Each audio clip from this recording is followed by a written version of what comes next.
ഇനി ബലിമൃഗത്തിന്റെ സ്വഭാവം. ബലിമൃഗം എങ്ങനെയുള്ള മൃഗമായിരിക്കണം? അതാണ് അടുത്ത ചർച്ച.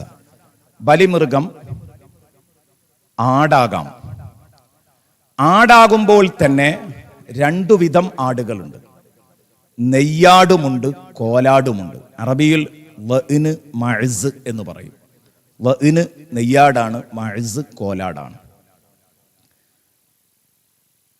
അതിൽ കോലാടാണെങ്കിൽ 2 വയസ്സ് പൂർത്തിയായിരിക്കണം. നെയ്യാടാണെങ്കിൽ 1 വയസ്സും പൂർത്തിയായിരിക്കണം. മൊത്തത്തിൽ നമ്മൾ മനസ്സിലാക്കി വെച്ച, പലരും മനസ്സിലാക്കി വെച്ച, എല്ലാവരും അല്ല പറയുന്നത്, പലരും മനസ്സിലാക്കി വെച്ച ഒരു തെറ്റാണ്. മൃഗങ്ങള്, ആടല്ലാത്ത മറ്റു മൃഗങ്ങള്, മാടുവർഗത്തിൽപ്പെട്ടതോ ഒട്ടകോ ഒക്കെ ആണെങ്കിൽ, അല്ല, ഒട്ടകത്തിന് 5 വയസ്സാണ്, ഒട്ടകത്തിന് 5 വയസ്സ് വേണം. മാടുവർഗത്തിൽപ്പെട്ടതാണെങ്കിൽ 2 വയസ്സ്. ആടാണെങ്കിൽ 1 വയസ്സ്. അല്ല, കോലാടാണെങ്കിൽ 2 വയസ്സാവണം. അപ്പൊ നമ്മളെ നാട്ടിലൊക്കെ ഉള്ള ആട് ഏതാണ്? നമ്മളിപ്പോൾ ഇന്നിവിടെ ഈ കണ്ടുവരുന്ന ആടുകൾ, അത് കോലാട് വർഗത്തിൽപ്പെട്ടതാണ് എന്നാണ് ഉസ്താദുമാരൊക്കെ പറയുന്നത്. അപ്പോൾ അങ്ങനെ വരുമ്പോൾ ആടാണെങ്കിലും 1 വയസ്സായാ മതിയാകൂല. ഇത് മനസ്സിലാക്കി വെക്കേണ്ട ഒരു സംഗതിയാണ്. ഇപ്പോൾ ഒരു ഉമ്മ എല്ലാ വർഷവും ഒരാടിനെ പോറ്റിയിട്ട് ഉളുഹിയ്യത്ത് അറക്കുമെന്ന് പറഞ്ഞു. അത് 1 വയസ്സ് തികഞ്ഞ ആടിനെ വാങ്ങിയിട്ട് തൊട്ടടുത്ത കൊല്ലം അറക്കുകയാണെങ്കിൽ തിരക്കടില്ല, അല്ലെങ്കിൽ 2 കൊല്ലം പോറ്റിയിട്ട് അറക്കുന്നതെങ്കിലും കുഴപ്പമില്ല. 2 വയസ്സ് തികയണം. 2 വയസ്സ് തികയണം ആടിനെ ഉളുഹിയ്യത്ത് അറക്കണമെങ്കിൽ. ഏതാ ആട്? കോലാടിട്ടോ, മൊത്തത്തിലല്ല. നെയ്യാട് എന്ന് പറഞ്ഞാൽ നമ്മൾ ഗൾഫിലൊക്കെ പോയാൽ നമുക്ക് കാണാം. അതുപോലെ തന്നെ നമ്മളെ നാട്ടിലും ചില ഏരിയകളിൽ, നമ്മുടെ തമിഴ്നാട് ഏരിയകളിലൊക്കെ ചിലയിടത്തൊക്കെ കാണാൻ കഴിയും. അതായത് ഈ ബാക്ക് ഭാഗത്ത് ഈ മൊച്ചകളൊക്കെ ശ്രദ്ധിച്ചിട്ടുണ്ടാവും നിങ്ങൾ. ഇരിക്കുമ്പോൾ അതിൻ്റെ ബാക്കിൽ അലിയത്ത് എന്ന് പറഞ്ഞിട്ടൊരു ഭാഗം ഉണ്ടാകും. എല്ലാവർക്കും തിരിയാൻ വേണ്ടി പറയാണ്. അതായത് ചന്തിക്കെട്ട് എന്ന് പറഞ്ഞിട്ടൊരു ഭാഗം ഉണ്ടാകും. അതിന് ഇരിക്കാനുള്ള ഒരു സീറ്റ്. ഇതുപോലെ ഈ ആടിൻ്റെയൊക്കെ ബാക്കിൽ ഇങ്ങനെ ഒരു ചുവന്ന സീറ്റ്, ഒരു തെരുക മോഡലിൽ ഒരു സീറ്റ് നമ്മൾ കാണാൻ കഴിയും. അത് ഉള്ള ആടുകളാണ് നെയ്യാട്. അതിന്1 വയസ്സായാൽ മതി. അപ്പൊ ഗൾഫിലൊക്കെ നമ്മൾ സാധാരണ ഹജ്ജ് സമയത്തൊക്കെ അറവിന് പോകുന്ന സമയത്ത് ഇത് ധാരാളം കാണാം. ആ ആടുകളെ കണ്ടെങ്കിലേ അത് ബോധ്യപ്പെടുള്ളൂ. ഇപ്പൊ കിതാബിന്റെ ചർച്ചകളിലൊക്കെ നമ്മൾ കാണും, അലിയത്ത് ഉള്ള ആടാണെങ്കിൽ അലിയത്ത് മുറിക്കപ്പെട്ടാൽ പ്രശ്നമാണ്. അലിയത്ത് നഷ്ടപ്പെട്ടാൽ, മുറിഞ്ഞു പോയിട്ടുണ്ടെങ്കിൽ അത് പ്രശ്നമാണ്. അത് ഉദ്ഹിയ്യത്തിന് പറ്റൂല എന്ന് പറയുമ്പോൾ, അലിയത്ത് ഇല്ലാത്ത ആടാണെങ്കിൽ സ്വമേധയാ അതിനാദ്യം തന്നെ അതിൻ്റെ സൃഷ്ടിപ്പിൽ തന്നെ അലിയത്ത് ഇല്ലാത്ത ആടാണെങ്കിൽ അതില്ലാതിരിക്കുന്നത് ഒരു പ്രശ്നവുമില്ല. അത് നമ്മളെ നാട്ടിലെ ആട് പോലത്തെ ആടാണ്. അപ്പൊ അലിയത്തില്ലാത്ത ആട് ഏതാന്ന് ഇങ്ങനെ ചിന്തിച്ച് നടക്കരുത്. നേരെ അപ്പം അതിൻ്റെ അർത്ഥം എന്താണ്? ചന്തിക്കെട്ടില്ലാത്ത ആട് എന്നാണ്. അതില്ലാത്ത ആട് ഏതാണ്ടാവുക എന്നിങ്ങനെ ചിന്തിച്ചാൽ, ആ പറഞ്ഞതുകൊണ്ടുള്ള ഉദ്ദേശം ഇതാണ്. ഈ ബാക്ക് ഭാഗത്ത് കാണുന്ന ആ സീറ്റ് പോലത്തെ ആ സാധനത്തിനാണ് ഈ കിതാബുകളിൽ ഈ പറഞ്ഞ പ്രയോഗം. അപ്പൊ ശരിക്ക് നമ്മളെ നാട്ടിലുള്ളതിന് അതില്ലാത്തൊരു കുഴപ്പമില്ല. അത് ഉള്ളതിന് അത് മുറിഞ്ഞു പോയാൽ ചെവി മുറിയും പോലെ ഒക്കെ ഐബായിട്ടാണ് അത് വരിക. അതാണ് പറഞ്ഞത്. അപ്പൊ ഇതൊക്കെ കൃത്യമായി മനസ്സിലാക്കണം നമ്മൾ.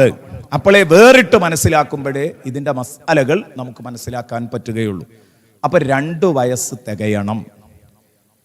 അപ്പൊ പലപ്പോഴും നമ്മൾ പോറ്റി വളർത്തുന്ന ആടുകൾക്കൊക്കെ 2 വയസ്സായിട്ടുണ്ട് എന്ന് നമ്മൾ ഉറപ്പുവരുത്തേണ്ടതുണ്ട്. അതിനുവേണ്ടിയാ പറഞ്ഞു.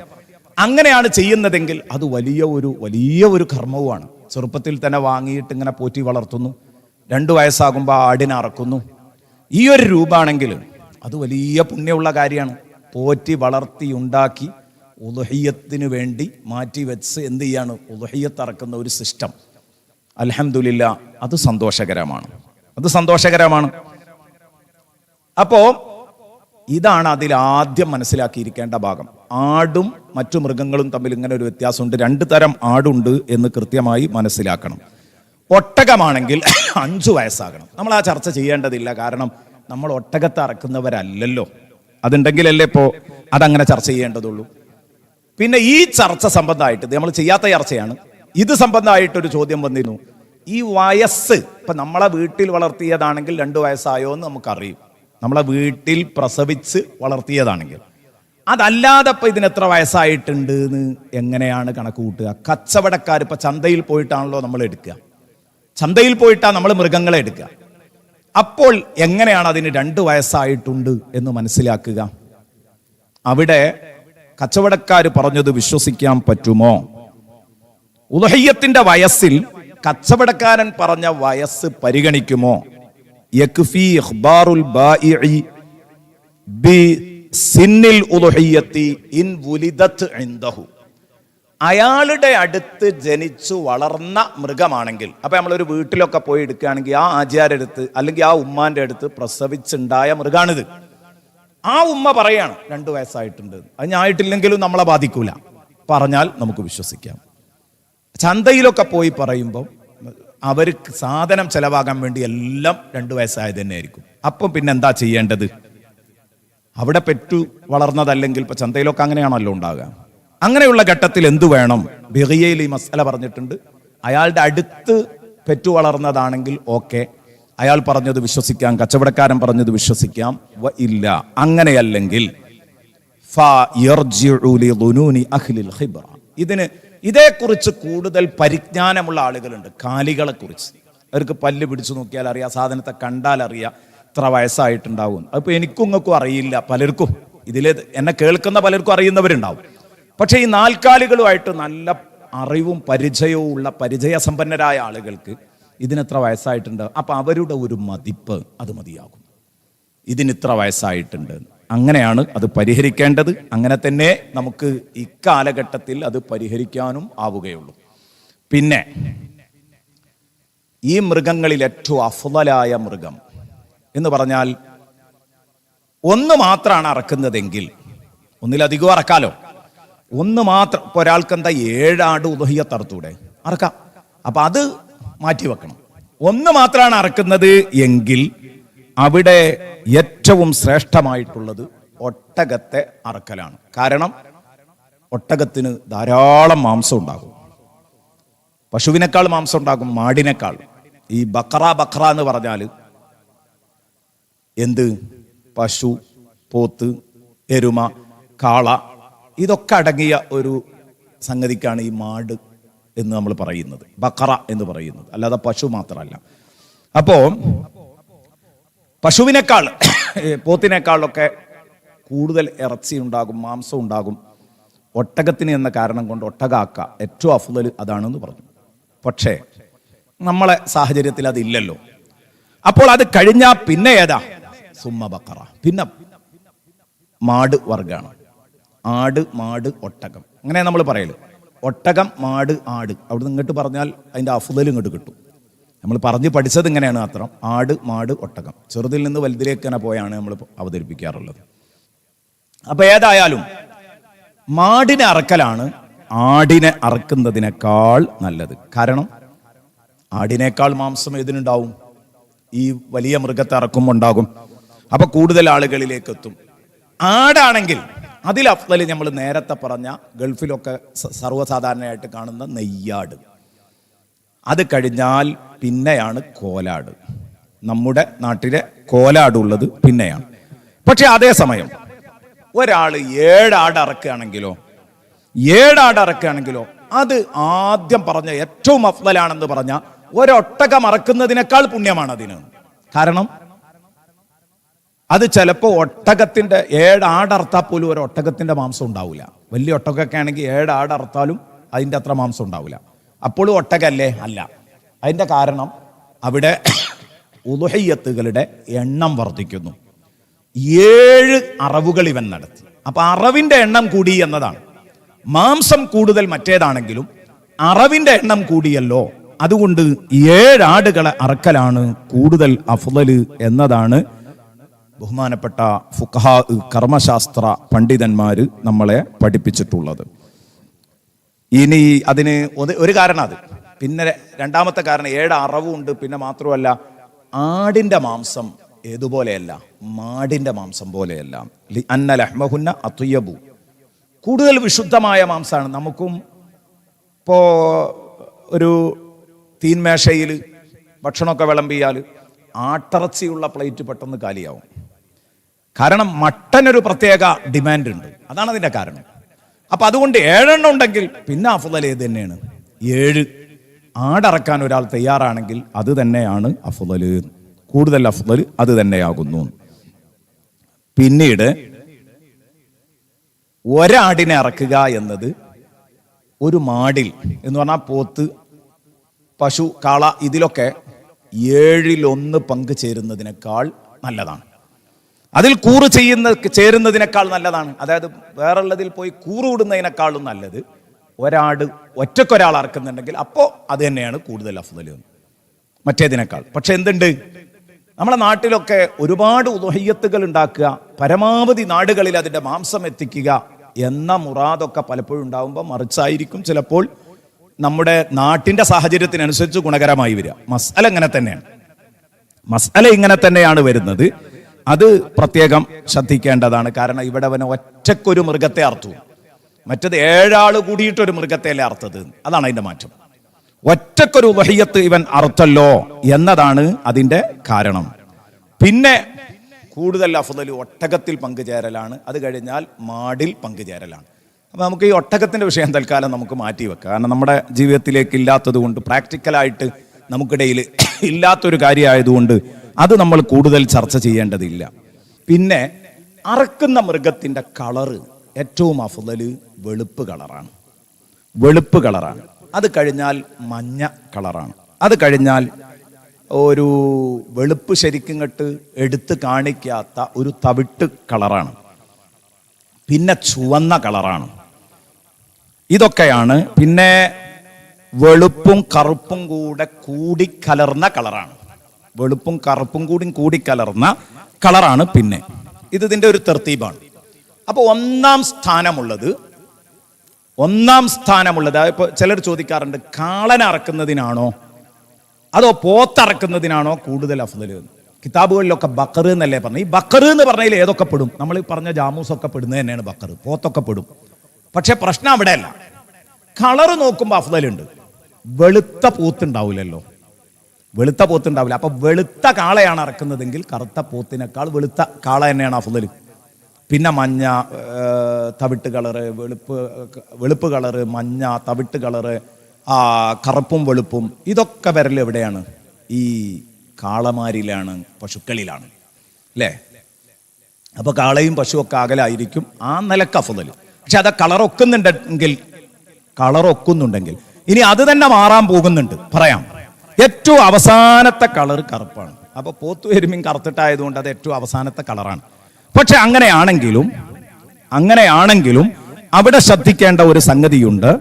സുമ്മൽ അക്മലു മിൻ കുല്ലി മിൻഹ. ആദ്യം വെളുപ്പ്, പിന്നെ മഞ്ഞ, പിന്നെ തകിട്ട് കളർ എന്നൊക്കെ ഇങ്ങനെ പറഞ്ഞു വന്നല്ലോ.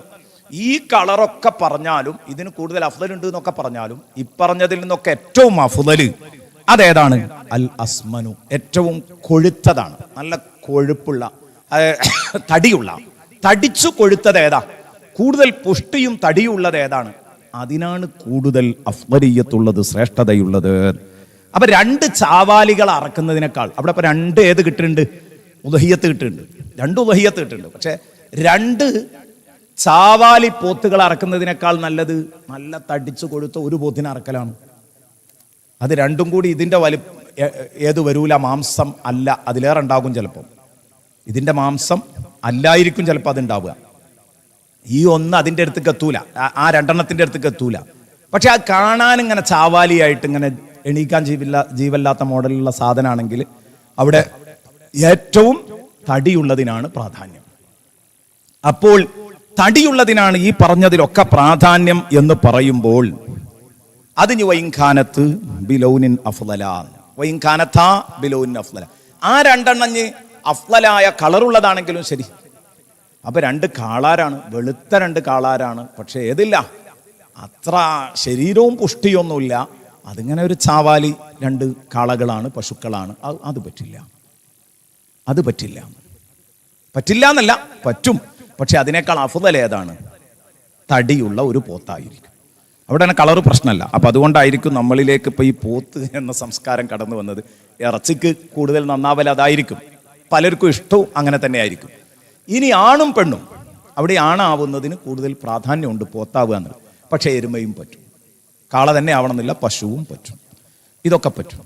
പിന്നെ ഗർഭമുള്ളത് പറ്റില്ല, അടുത്തായി പ്രസവിച്ചതും പറ്റില്ല. ഇപ്പോൾ അങ്ങോട്ട് പ്രസവം കഴിഞ്ഞിട്ടുള്ളൂ, അത് ഒഴിവാക്കണം. പ്രസവിച്ച് കുറച്ച് കഴിഞ്ഞാൽ കുഴപ്പമില്ല, കാരണം അതൊക്കെ തടിയെ, മാംസത്തെ ബാധിക്കുന്ന കേസുകളാണ്. അതുകൊണ്ട് അത് പറ്റില്ല എന്ന് പ്രത്യേകം പറഞ്ഞിട്ടുണ്ട്. അപ്പം ഇനി ശ്രദ്ധിക്കേണ്ടത്, ഈ മൃഗം എല്ലാ ഐബുകളിൽ നിന്നും രക്ഷപ്പെട്ട മൃഗമായിരിക്കും. ഐബുകളൊന്നും ഉണ്ടാവരുത്. ചൊറി പിടിച്ചത്, കണ്ടാൽ തന്നെ അറപ്പ് തോന്നുന്ന രൂപത്തിലുള്ള ചൊറിയുള്ളതാവരുത്. മാംസം ചുരുക്കുന്ന രൂപത്തിലുള്ള ഐബുകൾ ഉണ്ടാവാൻ പാടില്ല. ഈ മൃഗത്തിൽ ഐബില്ലാത്തതായിരിക്കണം. അപ്പോൾ ഇവിടെ ഒരു ചോദ്യം വരും, ഐബുള്ള മൃഗത്തെ അല്ലെങ്കിൽ വയസ്സു തികയാത്ത മൃഗത്തെ, ഷർത്തൊക്കാത്ത എന്ന് പറഞ്ഞാൽ വയസ്സ് തികയാത്തതും ആവാം, ഷർത്തൊക്കാത്ത മൃഗത്തെ, ഐബുള്ളതോ വയസ്സില്ലാത്തതോ ആയ മൃഗത്തെ ഒരാൾ ഉലുഹിയ്യത്തറക്കാൻ നേർച്ചയാക്കിയാലോ? ഇപ്പൊ നേരത്തെ പറഞ്ഞ പോലെ ഒരു ഉമ്മ അങ്ങനെ നേർച്ചയാക്കി, എന്നാ പിന്നെന്താ ചെയ്യേണ്ടത്? അതവിടെ വയസ്സായോന്ന് പരിഗണനയില്ല, വയസ്സായോന്ന് പരിഗണനയില്ല. അവൻ അതിനെ അറക്കൽ നിർബന്ധമാണ്. വയസ്സായിട്ടില്ലെങ്കിൽ ഉലുഹിയ്യത്ത് നേർച്ചയാക്കി കഴിഞ്ഞാൽ ആ കൊല്ലം തന്നെ അറക്കണം. പക്ഷേ വലാ തുജ്സി ഉലഹിയ്യത്തൻ, അത് ഉലഹിയ്യത്തായിട്ട് കൂട്ടൂല, ഉലഹിയ്യത്തായിട്ട് കൂട്ടൂല. ഒരു പോത്തറുത്ത് കൊടുത്ത കൂലി ഉണ്ടാവും, ഒരു കാളനെ അറുത്തു കൊടുത്ത കൂലി ഉണ്ടാവും, ആടറുത്തു കൊടുത്ത കൂലി ഉണ്ടാവും, അല്ലാതെ ഉലുഹിയ്യത്തായിട്ട് അതിനെ പരിഗണിക്കൂല. അതുകൊണ്ടാണ് ഞാൻ നേരത്തെ പറഞ്ഞത്, നിങ്ങൾ ഏതെന്നെ ചെയ്യണം, ഉലുഹിയ്യത്തിന്റെ കാര്യത്തിൽ നിങ്ങൾ ശ്രദ്ധിക്കണം കേട്ടോ എന്ന് നേരത്തെ പറയാൻ കാരണം അതാണ്. വയസ്സായോ എന്നുള്ളത് കൃത്യമായി ശ്രദ്ധിക്കുക തന്നെ വേണമെന്ന് അവിടെ അത്ര പ്രാധാന്യത്തോടെ പറഞ്ഞിരുന്നത് അതുകൊണ്ടാണ്. അപ്പൊ അതൊന്ന്. ഇനി ഈ ഐബിൽ നിന്ന് രക്ഷപ്പെടണം എന്ന് പറയുമ്പോൾ, ഐബിൽ നിന്ന് രക്ഷപ്പെടണം എന്ന് പറയുമ്പോൾ അപ്പോൾ അത് ഉലഹിയത്താവൂല. പക്ഷെ ഒരാടർത്ത് ദാനം ചെയ്ത അല്ലെങ്കിൽ ഏതെങ്കിലും മൃഗാർത്ത് ദാനം ചെയ്ത കൂലിയൊക്കെ അതിന് കിട്ടും എന്നുള്ളതാണ്. ഇനി ഐബിൽ നിന്ന് രക്ഷപ്പെടണം എന്ന് പറഞ്ഞാൽ മെലിഞ്ഞൊട്ടിയതാകരുത്. ഒരു ചാവാലി കണ്ടാൽ തന്നെ ഒരു ചാവാലി മോഡലാണ്, അങ്ങനെ ആവാൻ പാടില്ല. ശരീരം തന്നെ മെലിയുന്ന രൂപത്തിൽ ശരീരം തന്നെ മെലിഞ്ഞൊട്ടുന്ന രൂപത്തിൽ ശുഷ്കിച്ചു പോയത്, അതാവാൻ പാടില്ല. പിന്നെ ഒറ്റക്കണ്ണനാകാൻ പാടില്ല, ഒരു കണ്ണില്ല, ഒറ്റക്കണ്ണേ ഉള്ളൂ. അല്ലെങ്കിൽ വ്യക്തമായ രോഗമുള്ളത്, അങ്ങനെ കണ്ടാൽ തന്നെ എണീക്കാൻ വയ്യ, നടക്കാൻ വയ്യ, അങ്ങനെ വ്യക്തമായ ആർക്കും കണ്ടാൽ ബോധ്യപ്പെടുന്ന രോഗമുള്ളത്. പിന്നെ മുടന്തുള്ളത് കൊക്കിച്ചാടി ഇങ്ങനെ നടക്കുന്നതാണ്, അങ്ങനെയൊന്നും ആവാതിരിക്കാൻ ശ്രദ്ധിക്കണം. പിന്നെ ഭ്രാന്തുള്ളത് എന്ന് പറഞ്ഞാൽ ഇപ്പൊ ഈ പേ ഇളകുക എന്നൊക്കെ പറയുന്നത് പോലെയുള്ള സംഗതികൾ, പിന്നെ അനങ്ങാൻ പറ്റാത്ത വേച്ച് നടക്കുന്നത്, അതൊക്കെയാണ് അവിടെ ഉദ്ദേശിച്ചത്. ഗർഭിണിയാവാൻ പാടില്ല, അടുത്ത കാലത്ത് പ്രസവിച്ചതാവാൻ പാടില്ല, അതൊക്കെ ഞാൻ നേരത്തെ പറഞ്ഞു കഴിഞ്ഞു.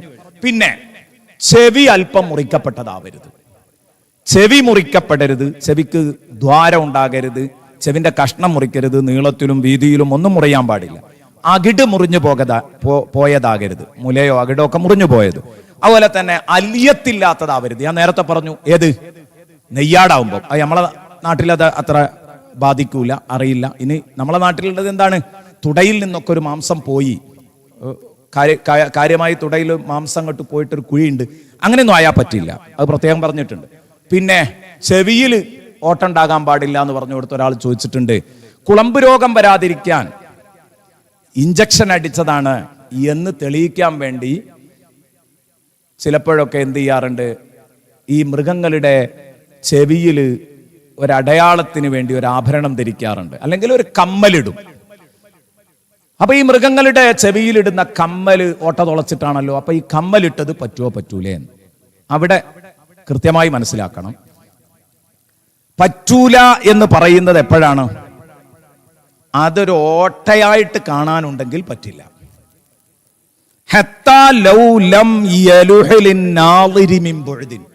ദൂരെ നിന്ന് നോക്കുന്ന ഒരാൾക്ക് കാണാനൊന്നും ഇല്ല, അത്രത്തോളം ചെറുതാണ്. ദൂരെ നിന്ന് നോക്കുന്ന ഒരാള് ചെവിയിലേക്ക് ഇങ്ങനെ നോക്കിയാൽ അങ്ങനെ ഒരു ഓട്ടയൊന്നും കാണാനില്ല, അത്രത്തോളം ചെറുതാണ്.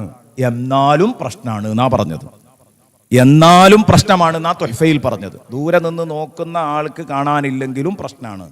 അപ്പൊ അടുത്ത് നിന്ന് നോക്കുന്ന ആൾക്കോ, അവിടുന്ന് തന്നെ കിട്ടിയത്, അടുത്ത് നിന്ന് നോക്കുന്ന ആൾക്ക് കാണാനില്ലാത്തതാണെങ്കിൽ പ്രശ്നമല്ല. അപ്പൊ അതാ അപ്പൊ ഈ കമ്മലൊക്കെ ഇടുന്നതിന്റെ ഓട്ടാന്ന് പറഞ്ഞത്. അത് ആ ഒരു കമ്പി അതിൻ്റെ ഉള്ളിലൂടെ കടന്നു പോകാനുള്ളപ്പോൾ നമ്മൾ കുട്ടികളെയൊക്കെ കാതു കുത്തിയാൽ അതൊരു ഓട്ടാന്ന് പറയാൻ മാത്രം ഉണ്ടാവില്ല. പിന്നെ എന്ത് ചെയ്യും, ഈ പഴയ കാലത്തൊക്കെ നമ്മൾ കാണാറുണ്ട്, ഇതിലൊക്കെ വലിയ ഭാരമുള്ള സാധനങ്ങളൊക്കെ ഇട്ടിട്ട് ചില ആണുങ്ങളും പെണ്ണുങ്ങളും ഒക്കെ അവരുടെ കാത് ഇങ്ങനെ തൂങ്ങിയിട്ട് വലിയ ഓട്ടയായിട്ട് തൂങ്ങിയിട്ട് ഇങ്ങനെ നിൽക്കാറുണ്ട്. അത് തയ്ച്ചിട്ടാലും ഇങ്ങനെ കാണാൻ പറ്റും, ഒരു ഓട്ടം ഇങ്ങനെ കാണാൻ പറ്റും. അങ്ങനെ പറ്റൂല. അതേസമയം കൃത്യമായിട്ട് ഇത് നമ്മളെ കുട്ടികളെയൊക്കെ കാതു കുത്തിയാൽ അത് എപ്പോഴെങ്കിലും എടുത്തിട്ടാൽ പിന്നെ വീണ്ടും അത് തൂർന്നു പോകും. അപ്പൊ അത് തീരെയല്ല, അത് അടുത്തുനിന്ന് നോക്കിയാൽ കാണാണ്ടാവൂല. അപ്പൊ അടുത്തുനിന്ന് നോക്കിയാൽ കാണാൻ പറ്റുന്ന ഓട്ട, അടുത്തുനിന്ന് നോക്കിയാൽ കാണാൻ പറ്റുന്നുണ്ടോ ആ ഓട്ട? കാണാൻ പറ്റുന്നുണ്ടെങ്കിൽ നമ്മൾ അത് മൈൻഡ് ചെയ്യൂല. അപ്പൊ അങ്ങനെയാണ് ഉള്ളത്. അപ്പൊ ഇത് മാത്രം കടക്കാനാണെങ്കിൽ, ഈ കമ്പിയാണ് കടക്കാനുള്ള ഒരു ചെറിയ ഗ്യാപ്പേ ഉള്ളൂ, അതുകൊണ്ട് ഊരിയിട്ടാൽ അങ്ങനെ ഒരു ഓട്ടയൊന്നും അടുത്ത് നോക്കിയാൽ കാണില്ല. ദൂരം നോക്കിയാൽ കാണില്ല എന്ന് പറഞ്ഞാൽ പോരാ, അടുത്ത് നോക്കിയാൽ കാണാതിരിക്കണം, എന്നാൽ പറ്റും. അപ്പൊ അങ്ങനെ ഉണ്ടാവാറുള്ളൂ. ആ ആഭരണത്തിന്റെ കഥ പറയുമ്പോൾ കൂടുതൽ ഉണ്ടാവാറില്ല. ചിലതൊക്കെ അങ്ങനെ തൂങ്ങി വലിഞ്ഞുണ്ടാവും, അത് പ്രശ്നം തന്നെയാണ്. പിന്നെ വാല് മുറിയാൻ പാടില്ല. വാല്, അതുപോലെ തന്നെ അലിയത്ത്, ചന്തി, പിന്നെ അകിട്, കാത്, ഇതൊന്നും മുറിയാൻ പാടില്ല. കാര്യമായിട്ടൊരു ഭാഗം അതിൽ നിന്ന് പോകുക എന്നർത്ഥം. അടുത്തുനിന്ന് നോക്കിയാലെങ്കിലും കാണാൻ പറ്റുന്ന ഒരു ഭാഗം അതിൽ നിന്ന് പോയാൽ പറ്റില്ല. കാരണം റസൂലുള്ളാഹി സ്വല്ലല്ലാഹു അലൈഹി വസല്ലമ തങ്ങൾ പ്രത്യേകം ഓർമ്മപ്പെടുത്തിയിട്ടുണ്ട്. അമറ റസൂലുള്ളാഹി സ്വല്ലല്ലാഹു അലൈഹി വസല്ലം ബിസ്തിശ്റാഫിൽ ഐനി വൽ ഉദ്നി, കണ്ണിന്റെയും ചെവിയുടെയും കാര്യം സൂക്ഷ്മ നിരീക്ഷണം നടത്തണമെന്ന് മുത്തുനബി കൽപ്പിച്ചിട്ടുണ്ടായിരുന്നു. അതാണ് അതിന്റെ കാരണം. ഉളുഹിയ്യത്തിന്റെ മൃഗം എടുക്കുമ്പോൾ അതിന്റെ കണ്ണും കാതും ഒക്കെ ശരിക്കും നോക്കണം. വല്ല അയ്ബുണ്ടോ എന്ന് നോക്കണം കേട്ടോ. കണ്ണ് ഒറ്റക്കണ്ണാണോ, അങ്ങനെയുള്ള പ്രശ്നങ്ങളൊക്കെ എന്തെങ്കിലും ഉണ്ടോ എന്ന് നോക്കണം കേട്ടോ. അത് സൂക്ഷ്മ നിരീക്ഷണം നടത്തണം എന്ന് സയ്യിദുനാ വ ഹബീബുനാ റസൂലുള്ളാഹി സ്വല്ലല്ലാഹു അലൈഹി വസല്ലമ തങ്ങൾ പറഞ്ഞിരുന്നു. അതുകൊണ്ടാണ് അങ്ങനെ പറയാൻ കാരണം. പിന്നെ ചൊറിയുള്ളതാവരുത്, ഞാൻ നേരത്തെ പറഞ്ഞിട്ടുണ്ട്. എന്നാൽ കൊമ്പ് തീരെ ഇല്ല, അത് പ്രശ്നമല്ല. കൊമ്പ് തീരെ ഇല്ല എന്നുള്ളത് പ്രശ്നമല്ല. ഇനി ഉള്ള കൊമ്പ് പൊട്ടിപ്പോയി, അതും പ്രശ്നമല്ല. വലാ യദുറു ഫഖ്ദു ഖർനിൻ, കൊമ്പ് ഇല്ലാതിരിക്കൽ വിഷയമല്ല. വകസ്റുഹു, ആ കൊമ്പ് പൊട്ടലും പ്രശ്നമല്ല.